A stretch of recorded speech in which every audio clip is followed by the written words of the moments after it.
All right, fellas, we'll roll back into the NFL with a look at the Week 10 slate. There's a few clunkers, but a couple bright spots as well overall. The Bucks they're going to look to rebound after they're beaten out of the hands of the Saints last week against another NFC South opponent in Carolina. The Bills and Cardinals square off. Both those teams looking to stay at the front of the playoff race. Seattle faces the Rams in a game that's going to go a long way in settling that division. We get Ravens Patriots and Vikings Bears as your Sunday night and Monday night football games. So, Jay, what stands out to you the most this weekend? First of all, I really think we got a divided country right now. We can't get around that. But I think something, we can really unite around this one thing. The Dallas Cowboys are on a bye week this week, so we can all absolutely celebrate that. We don't have to witness something. We don't have to witness their fifth or sixth string quarterback they're gonna roll out. Anyways, the NFC West, what we believe is the best division of football. They're definitely worth watching this weekend. You get Seattle and the Los Angeles Rams. This is a big one for the Rams. I got questions about them. 4 of their wins are against the NFC East, which is they're so terrible it don't even make sense. But the Rams are 3-0 at home. Seattle's had a little bit of trouble on the road so far, including last week in Buffalo. It's a key game for both teams. And Seattle on defense, Pete Carroll's got to figure something out. Jamal Adams, Bobby Wagner, KJ Wright, Carlos Dunlap, there's a lot of guys on that defense where you look and like, how are you this bad? How did you just let Buffalo put up 40 on you? Can we get Josh Allen? Josh Allen went back to the, MVP form. He threw up 400 yards, 30 for 38, something ridiculous. That's not good. That's not good, Pete. I'm going to need a little bit more for you. You can't rely – we can't rely on Russell Wilson every week to just bail you out every single game. Speaking of Josh Allen, though, Josh Allen and Kyler Murray get together this weekend in Arizona. I got a feeling Arizona's going to bounce back and take that one. Kyler Murray's athleticism, I spoke to it a little bit on Friday, or on Tuesday, excuse me. He's electric, and also his ability to throw the football accurately. He's something special to watch. Cliff Kingsbury has that offense moving quite well. DeAndre Hopkins is fitting right in. Larry Fitzgerald, still effective in the slot. They do a lot of different things. And defensively, I gotta give credit where credit is due. Vance Joseph is doing some good things over there. You probably thought you'd never hear me say that, but he's doing a good job. He deserves credit for that. And then the last team, it's kind of a last stand for San Francisco, heading down to the Dome to face New Orleans. I think San Francisco's cooked. I think it's just too much to ask. There's too many guys that have went down, too many running backs out of there. No George Kittle, no Nick Bosa. And New Orleans, if we're to believe what we saw on Sunday night, New Orleans is kicking it into high gear. Michael Thomas is in. We know how much that opens up the rest of the offense. So I think we're going to see New Orleans continue to shine. And San Francisco, I think they'll continue to follow by the wayside. The last one I'm looking at, I'm sticking with Miami. Miami is a team worth watching. They get the Chargers this weekend. It's Tua versus Justin Herbert. I think Miami keeps rolling. I do. I think Tua, that was a breakout performance against Arizona last week.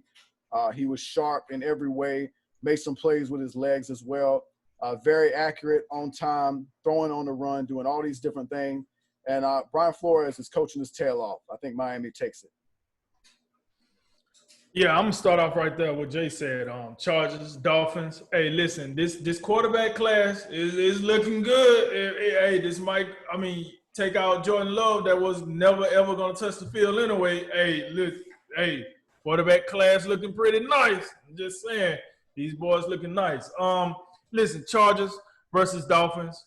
Justin Herbert versus Tua, number 5th pick and the number 6 or 7 pick. I forgot which one Herbert was.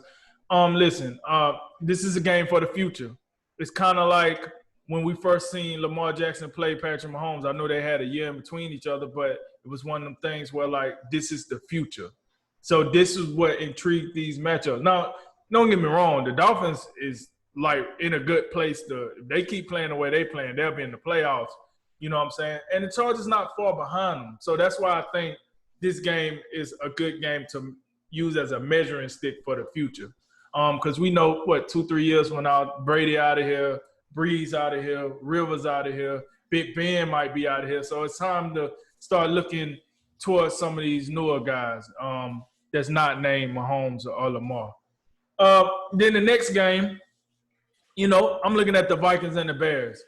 And the reason I'm looking at that game is for a reason that Jay brought up when we was talking about the Titans and the Colts.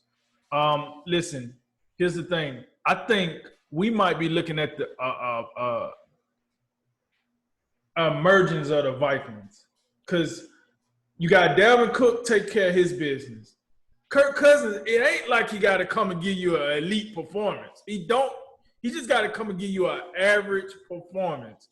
And the offense will, I think, be okay to win the game. Manage the game, maybe something like that. Yeah, just game manage. Some little something. Do you manage to manage the game? You know what I'm saying? Can you? We bought you a name tag and everything. But it kind of hinges on the Vikings defense, right? Can Zimmer get anything out of this defense? Can we get a couple of stops? If you can get a couple of stops, get an average game. I know I'm asking for a lot. Get an average game from Cousins, and then just let Dalvin Cook and Matson do what they do. I'm like, I don't understand this. The reason I bring that up is I think the Bears is a team that can probably get that off on. I really do. The Bears, most people say that their record is a mirage. I agree with most people. I'm not going to lie. And I think the Vikings can come through, implement a game plan, and beat the Bears and start building on that momentum. Did I say momentum? Speaking of momentum, I want to go ahead to this Buffalo Bills versus Arizona Cardinals. I think Buffalo might be having – they got a little momentum. Listen, for what it's worth, I know Seattle ain't played defense since Super Bowl or whatever, but here's the deal. They still Seattle. They still got Russell Wilson. They still got Pete Carroll, and they still one of the teams that's favored in the NFC. And then the Bills went over there and housed them. They got to build some confidence somewhere. Josh Allen, offensive line, Sean McDermott, something. Somebody had to be like, we could play. We could play some heavy hitters. We'll see how far that translation go, how far that confidence go. And then Arizona, we just talked about it. Listen, Lamar Jackson is no longer the most electrifying player anymore. We're talking about Kyler Murray now. Kyler Murray, them little legs get to going. Ain't nothing you can really do about it. It's like, a short dude at the back of a hike. You know what I'm saying? He moving. Them things are getting to going. But listen, the Cardinals are very electrifying. I like Kyler Murray, DeAndre Hopkins, which we're going to bring him up a little later in the show. And then you got the coach, Cliff Kingsbury, that looks like he's fresh out of college him damn self. So you wrap all that together. Arizona, they start to get a little bit like much watch TV here a little bit. You know what I'm saying? I'm with Jay when you talk about the electrifying, just box office nature of Kyler Murray right now. Like, I see why he was like Mr. Texas for 3 years in a row. Like, this dude, little feet be getting it. And then the last game I want to talk about is a divisional matchup between the Seattle Seahawks and the Los Angeles Rams. Jay rolled that out pretty good. But here's the deal. This is how I'm looking at it. Hey, Russell, you my boy. I'm messing with you. I was on that bandwagon for MVP. Then you run around here and lay a ham sandwich out there against Buffalo.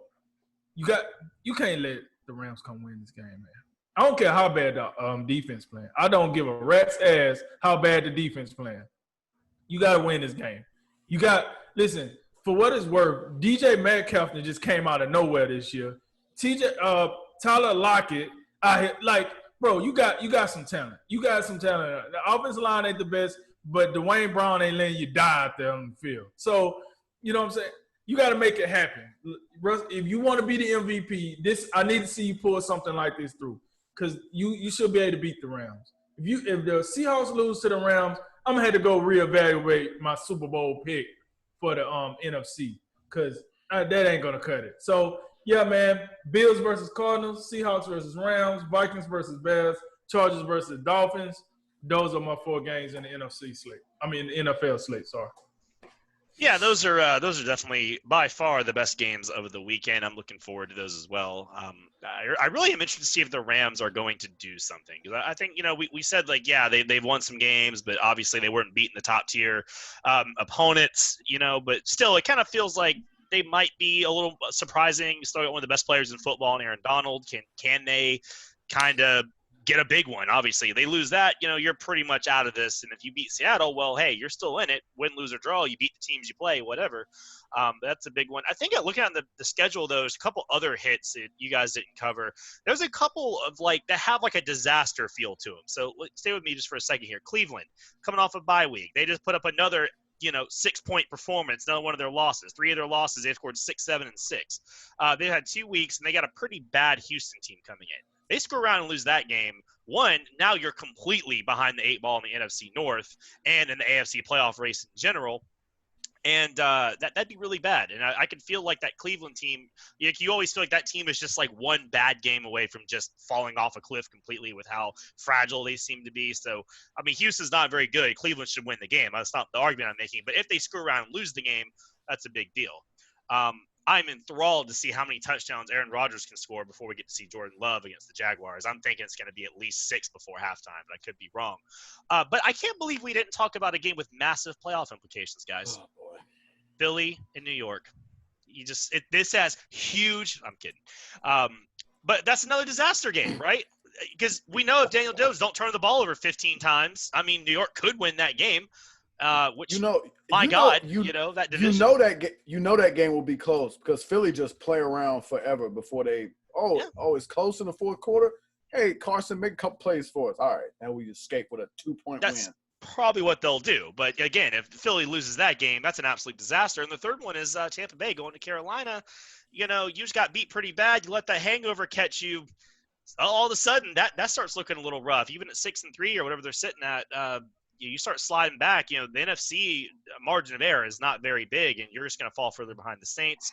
And the last one I'll give you is Cincinnati's interesting against Pittsburgh. We just saw them kind of sleepwalk through Dallas. Cincinnati's they're a nasty team, when they want to be. They played everyone pretty much to the wire. They knocked off the Titans, and then they got a bye week.